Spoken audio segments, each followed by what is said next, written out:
Continuamos leyendo Primera de Crónicas del capítulo 9 al capítulo 10, 14. Entonces todo Israel quedó anotado en los registros genealógicos en el libro de los reyes. Los repatriados del destierro de Babilonia. El retorno de los desterrados. El pueblo de Judá fue desterrado a Babilonia porque fue infiel al Señor. Los primeros desterrados en regresar a las propiedades en sus antiguas ciudades fueron los sacerdotes, los levitas, los sirvientes del templo y otros israelitas.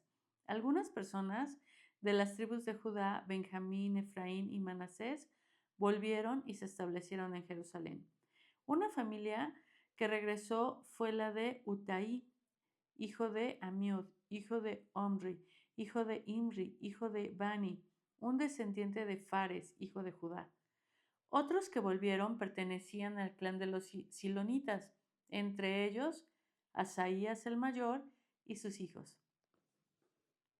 Del clan de los seraitas regresó Jehuel junto con sus parientes. En total regresaron 690 familias de la tribu de Judá. De la tribu de Benjamín volvieron Salú, hijo de Mesulam, hijo de Odavías, hijo de Asenúa, Ibneías, hijo de Jeroam, Ela, hijo de Uzi, hijo de Micri, Mesulam, hijo de Cefatías, hijo de Rebel, hijo de Ibnías.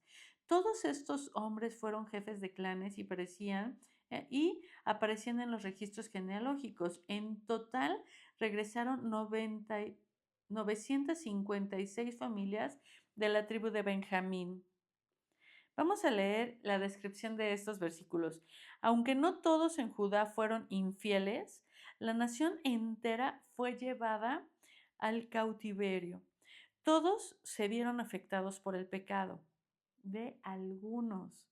Aunque no seamos partícipes de la maldad que se ha esparcido a nuestro alrededor, nos veremos afectados por sus consecuencias. Debemos denunciar los pecados de nuestra sociedad y no solamente proclamar nuestra inocencia. Cronológicamente, este capítulo podría ubicarse al final de Segunda de Crónicas, porque registra los nombres de la gente que regresó del cautiverio de Babilonia. Sin embargo, el escritor lo ubicó aquí para enfatizar la necesidad que tenían los israelitas de poner en práctica aquello que los había hecho grandes, la obediencia a Dios. Seguimos leyendo el versículo 10.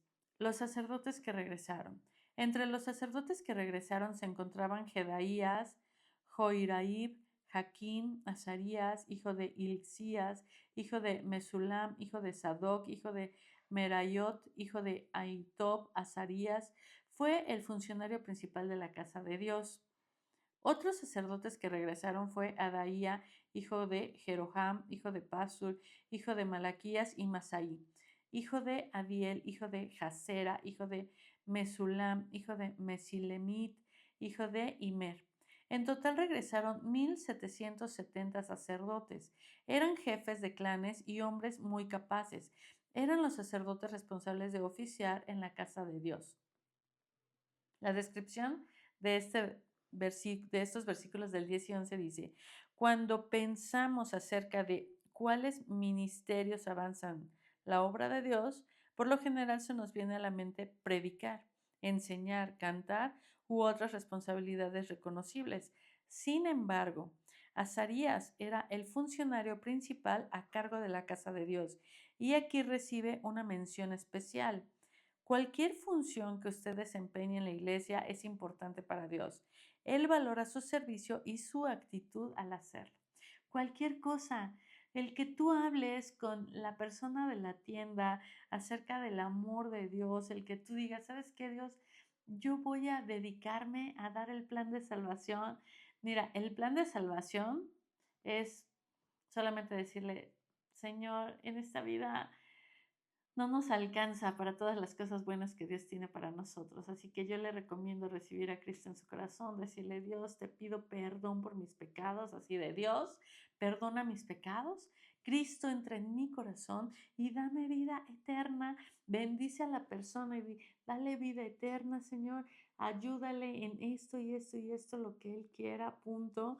Y eso es pues un actuar, ¿no? Hay personas que siembran, hay personas que cosechan, pero recordemos que es Dios quien da el crecimiento. Entonces, cualquier cosa que tú quieras hacer, para Dios es importantísimo. Vamos a seguir leyendo. Los levitas que regresaron. Los levitas que regresaron fueron Semaías, hijo de Azub, hijo de Azricam, hijo de Asabías, un descendiente de Merari, Bacbacar, Eres, Galal, Matanías, hijo de Micaía, hijo de Sicri, hijo de Asaf, Obadías, hijo de Semaías, hijo de Galal, hijo de Jedutum, y Jerequías, hijo de Asa, hijo de Elcana, quien vivió en la región Netofa. Los porteros que regresaron fue Salum, Acub, Talmón, Aimán y sus parientes. Salum fue el portero principal. Anteriormente eran responsables de la puerta del rey al oriente. Estos hombres servían como porteros para los campamentos de los levitas. Salum era hijo de Core, un descendiente de Abiasaf, del clan de Core. Él y sus parientes de coreitas eran responsables de cuidar la entrada al santuario, así como sus antepasados habían cuidado del tabernáculo en el campamento del Señor. Antiguamente, Fines, hijo de Eleazar, había estado a cargo de los porteros y el Señor había estado con él. Posteriormente, Zacarías, hijo de Meselemías, fue el responsable de cuidar la entrada del tabernáculo. Leamos la descripción del versículo 17 y 18. Los porteros cuidaban las 4 entradas principales del templo y cada mañana les abrían las puertas a quienes llegaban a adorar. También cumplían con otros deberes diarios para que el templo funcionara correctamente. Limpiaban, preparaban las ofrendas para el sacrificio y mantenían el inventario de las ofrendas que se designaban en el templo. Los porteros tenían que ser responsables, honestos y confiables. Las personas que cuidan de los bienes materiales y administran las ofrendas y las funciones del edificio en nuestras iglesias continúan una gran tradición y debemos honrarlas por su servicio y confiabilidad. Seguimos el versículo 22. En total hubo 212 porteros en esos días y fueron registrados según las genealogías en sus aldeas. Como sus antepasados eran hombres de confianza, David y Samuel, el vidente, los asignaron a sus puestos. Estos porteros y sus descendientes por sus divisiones eran responsables de cuidar la entrada de la casa del Señor. Cuando esa casa era una carpa, los porteros estaban colocados en los 4 puntos cardinales, al oriente, al occidente, al norte y al sur. Sus parientes en las aldeas venían con regularidad para ayudarles con la responsabilidad durante ciclos de 7 días. Los 4 porteros principales, todos levitas, eran funcionarios de confianza, porque eran responsables de las habitaciones y de los tesoros de la casa de Dios. Pasaban la noche alrededor de la casa de Dios, ya que era su deber cuidarla y abrir las puertas cada mañana. Algunos de los porteros tenían a su cargo el cuidado de los diversos objetos empleados en el culto, con el fin de impedir pérdidas. Llevaban la cuenta cuando los sacaban y cuando los guardaban. Otros eran responsables del mobiliario, de los objetos del santuario y de los suministros, como la harina selecta, el vino, el aceite de oliva, el incienso y las especies. Pero eran los sacerdotes los que combinaban las especies.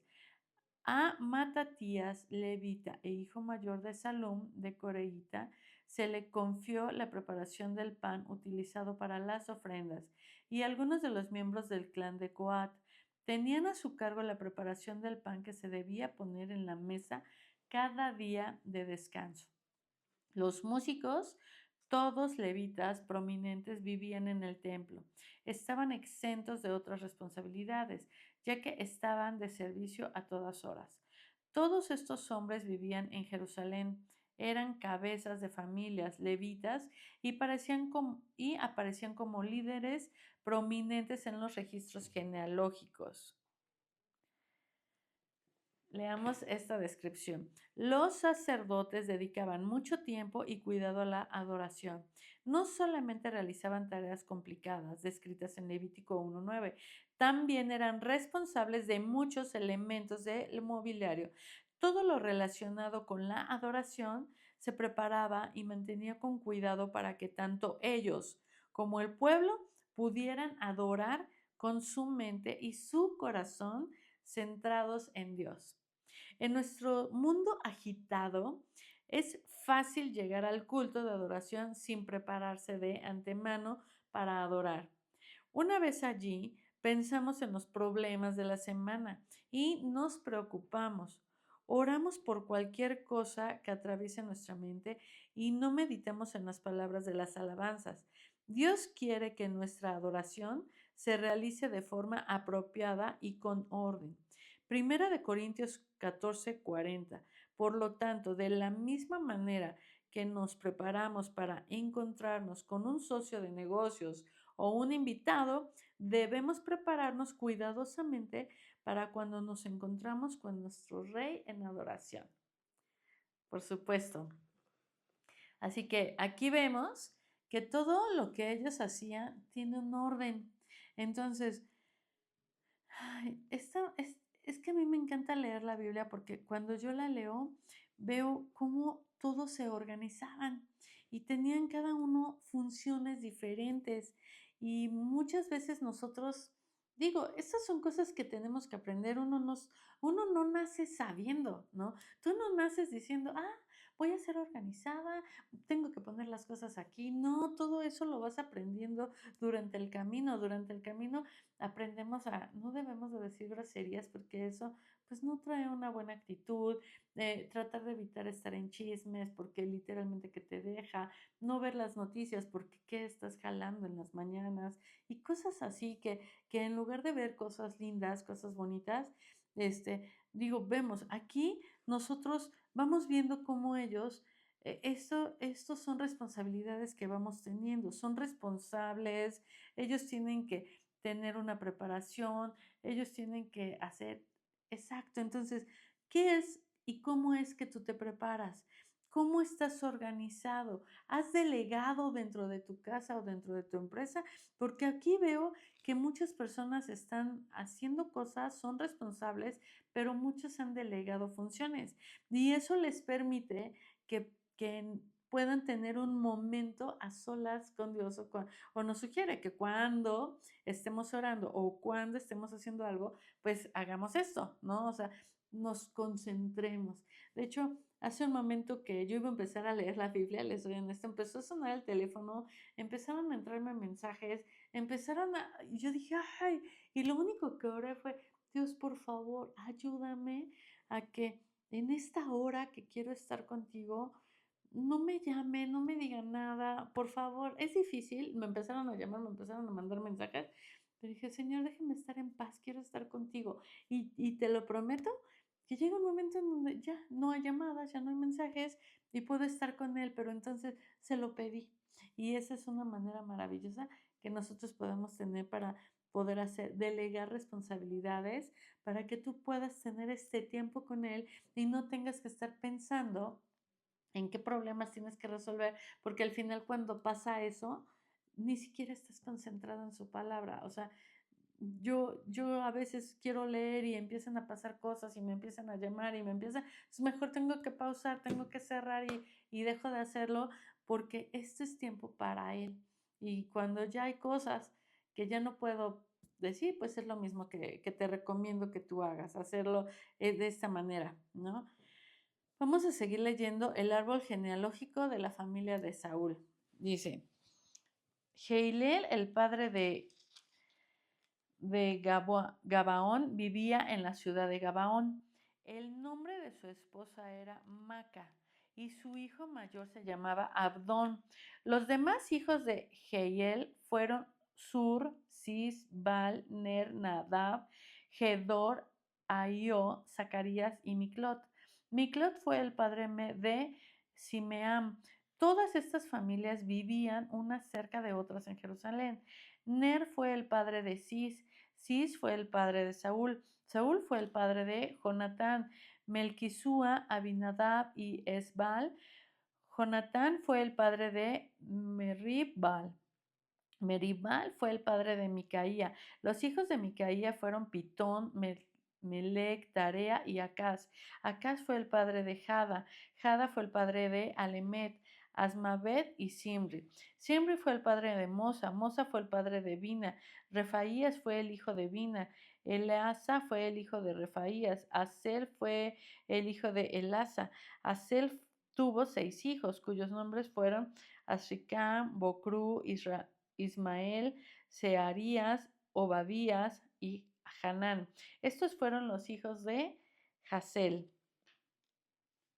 Muy bien, vamos a leer la descripción del 33-34.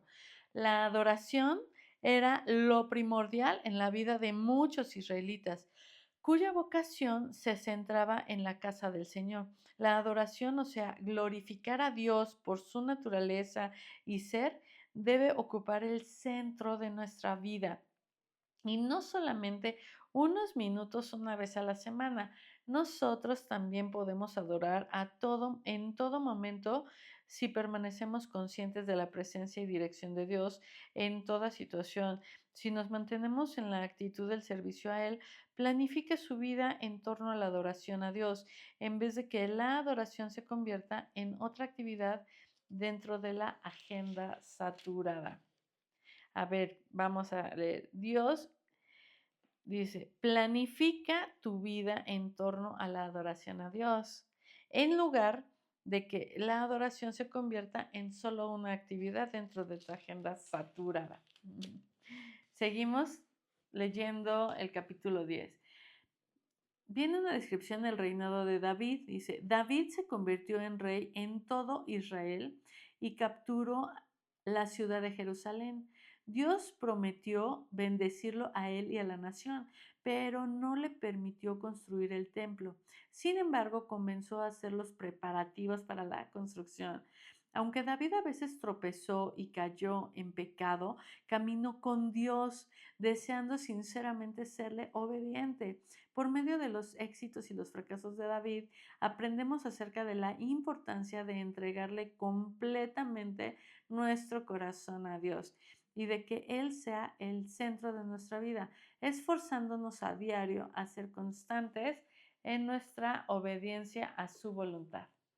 Este es como un subtítulo que viene aquí sobre el reinado de David, que fue del 10.1 al 29.30. Vamos a leer. David gobierna sobre todo Israel. Muerte del rey Saúl.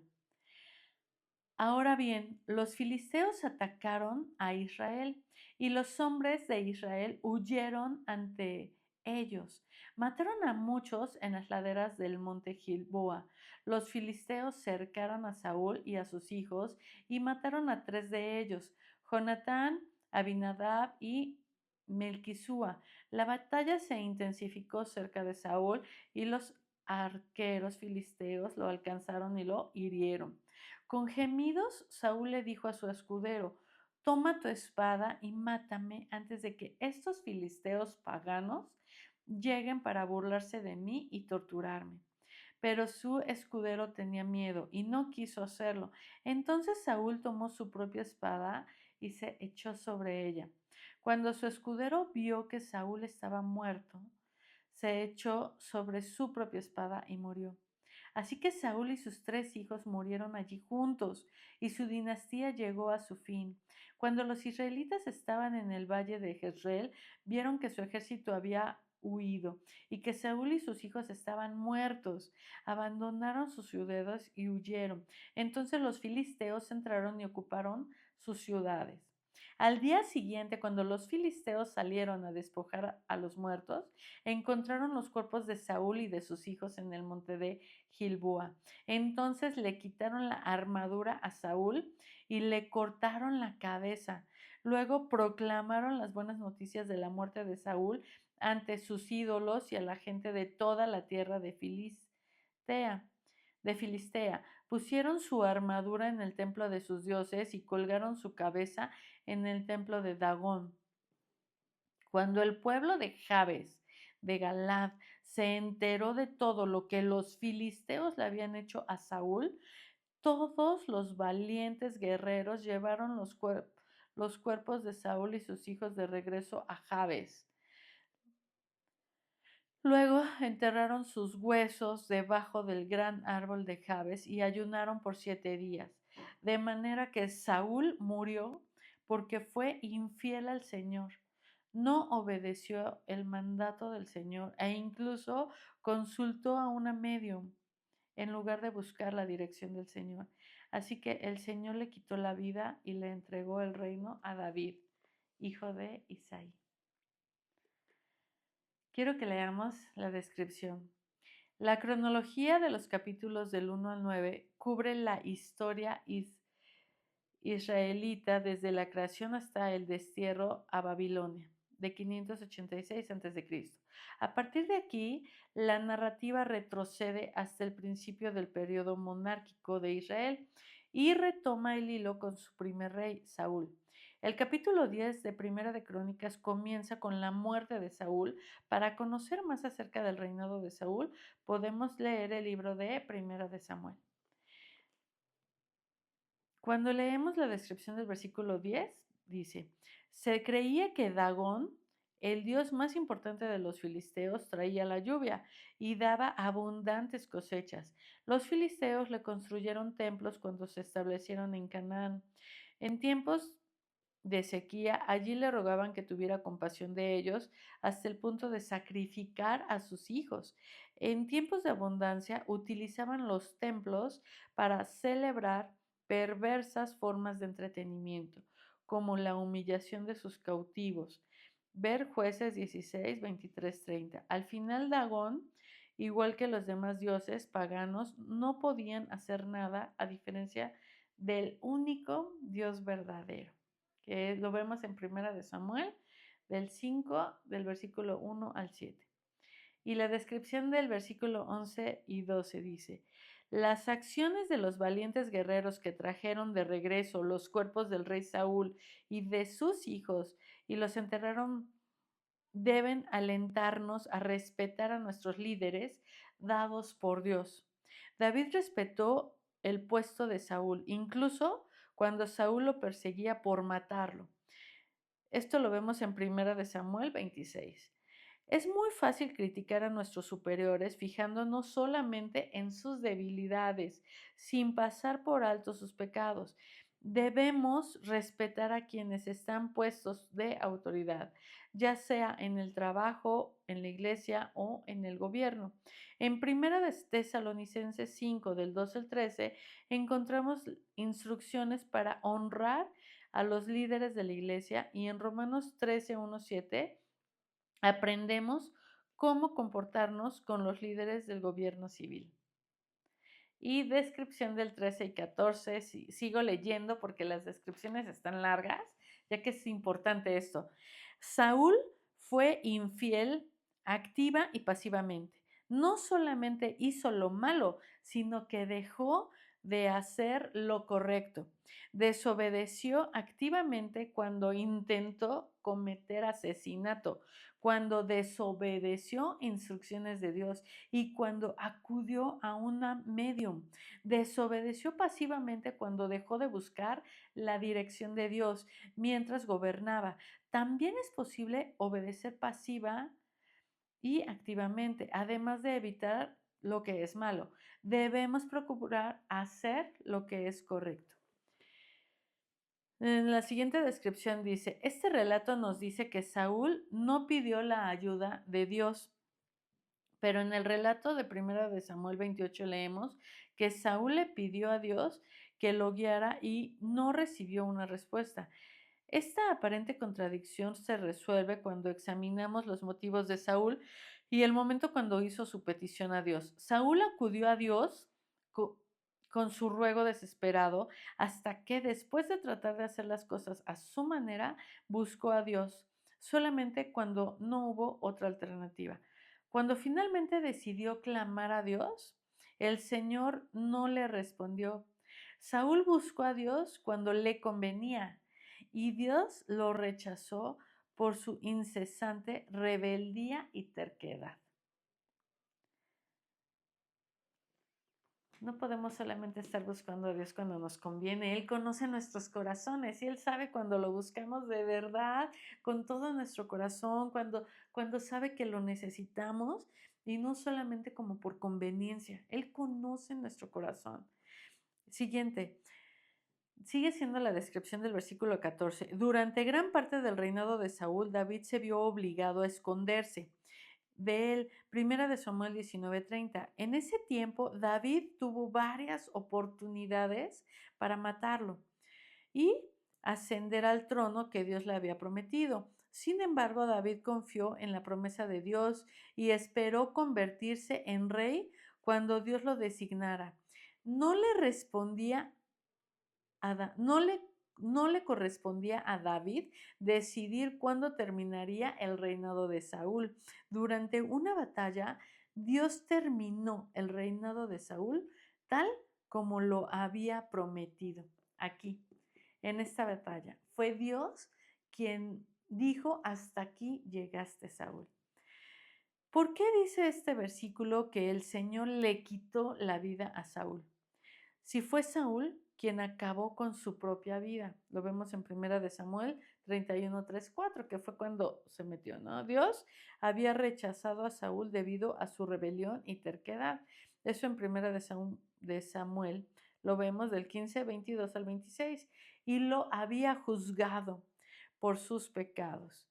Dios permitió que Saúl perdiera la batalla en la que murió y así le fuera arrebatado el reino a su familia. Si Saúl no se hubiera quitado la vida, los soldados filisteos lo habrían matado. Y vamos a llegar hasta aquí. Digo, estamos viendo cuando David empieza a gobernar sobre Saúl, pero aquí leímos sobre la muerte del rey Saúl, en donde en los primeros capítulos viene: ahora bien, los filisteos atacaron a Israel y los hombres de Israel huyeron ante ellos. Mataron a muchos en las laderas del monte Gilboa. Los filisteos cercaron a Saúl y a sus hijos y mataron a 3 de ellos: Jonatán, Abinadab y Malquisúa. La batalla se intensificó cerca de Saúl y los arqueros filisteos lo alcanzaron y lo hirieron. Con gemidos, Saúl le dijo a su escudero: toma tu espada y mátame antes de que estos filisteos paganos lleguen para burlarse de mí y torturarme. Pero su escudero tenía miedo y no quiso hacerlo. Entonces Saúl tomó su propia espada y se echó sobre ella. Cuando su escudero vio que Saúl estaba muerto, se echó sobre su propia espada y murió. Así que Saúl y sus 3 hijos murieron allí juntos y su dinastía llegó a su fin. Esto lo leímos y llegamos hasta el versículo 14. Vamos a pedirle a Dios sabiduría para que Él sea quien nos guíe, quien nos dé inteligencia, sabiduría, para que pues al final, cuando Él nos tenga que llevar a su presencia, sea justo cuando Él lo decida, ¿no? Pero que, bueno, yo no sé cómo tú quieres que Dios te llame y no sé, yo sí lo he pensado, yo le he dicho: ay Dios, a mí me encantaría que me quede acostada en los brazos de alguien que me ame muchísimo, ¿no? Eso me gustaría mucho, así durmiendo, ¿no? Para yo despertar y estar allá arriba contigo y con tus ángeles echando una super fiesta porque me estén recibiendo. Pero bueno, pues vamos a orar. Señor, yo te doy gracias por esta tu palabra, Señor, por permitirnos leerla por medio de la tecnología, por compartir esta primera lectura de Crónicas, Señor. Ayúdanos a entender lo que tú quieras que aprendamos de esto. Dios, hemos terminado de leer la genealogía de quiénes son los hijos de los hijos de los hijos y los nietos de y los hijos y los 6 hijos de. Yo, Señor, yo no entiendo para qué está toda esa información, pero yo te agradezco porque eso me dice que mi nombre, el nombre de mis hijos, de mis nietos, bisnietos, de mis abuelitos y mis bisabuelos y tatarabuelos, y tú conoces a todos, Señor, y tú reconoces cada una de las cosas que hacemos. Señor, yo te pido que perdones nuestros pecados, Dios, y que no permitas que por nada te hagamos enojar. Ayúdanos, Señor, por favor, para que entendamos tu palabra cada vez que la leemos. Dime, Dios, qué quieres que podamos aprender el día de hoy de esto. Háblanos, Señor, dinos qué quieres que entendamos, que digamos, que reflexionemos acerca de Saúl y de sus hijos, Señor, acerca de David, acerca de que él nunca fue quien pudo haber matado a Saúl y no lo hizo, Señor. Dinos, enséñanos y permite que el Espíritu que esté dentro de nosotros sea quien nos recuerde tu palabra en el momento en que lo necesitamos. Te lo pedimos en el nombre de Jesús. Amén. Vamos a continuar leyendo la Biblia, que va a ser el libro de Salmos, del capítulo 8, del 1 al 9. Recuerden que yo lo pauso para que, si quieren, tomen un poquito de agua o pues ya le digan continuar. Yo de alguna manera lo hago para que no se haga tan largo. Quiero saber si esto funciona y si no, bueno, pues ya me aviento todo el video corrido, porque al final de todos modos, pues entre que si le pongo pausa o no, yo sigo leyendo. Y si ustedes quieren y entre si encuentran o no encuentran el video, pues me gustaría, si ustedes quieren dejarlo en comentarios, díganme, sigue leyendo todo de corrido o así está bien en pequeños videos, también lo puedo seguir haciendo. Mientras tanto, y mientras ustedes no me dejen comentarios, pues vemos